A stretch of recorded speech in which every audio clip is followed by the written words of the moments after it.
grasya ng pananampalataya ang kailangan mong hilingin pag ikaw ay naiinggit. Dahil sa pamamagitan ng pananampalataya, makikita mo ang paparating na grasya at pagpapala sa iyong buhay. Tandaan mo, kung ano yung para sa iyo, ibibigay ng Diyos. Kung ano man yung pagpapala na binigay ng Panginoon sa iyong mga kaibigan, sa kanila yun. Ibibigay din ng Diyos yung para sa iyo. Kung ikaw ay nakababa pa ngayon sa buhay, darating ang pagkakataon, ang panahon na ikaw ay iaangat niya. Pero manatili kang maging mabuting kaibigan. Dahil ang iyong pagiging mabuting kaibigan ay may gantimpala. Bakit mahalaga na kailangan meron kang kaibigan?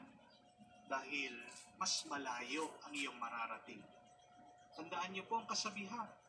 If you want to walk fast, walk alone. If you want to walk further, walk together. Kailangan din po natin ng kaibigan, lalong-lalo na sa pananalangin. Kamukha po, pag mayroong mga nagbabike, hindi niyo po napansin pag mag-isa ka nagbabike, napapagod ka. Pero pag grupo kayo, marami kayo nagbabike, kahit na napapagod ka, makita mo lang yung kasama mo na nagpupursigi, nagtsatsaga, parang napapalakas ka. Nung nakikita mo na pagtsatsaga ng kasama mo. So, let our friendship not only be in social events, but let our friendship be deepened through our prayer. Kaya nga po ang aking assignment sa inyo, maghanap po kayo ng kaibigan nyo ngayong darating na linggo na samahan kayong magdasal o magsimba.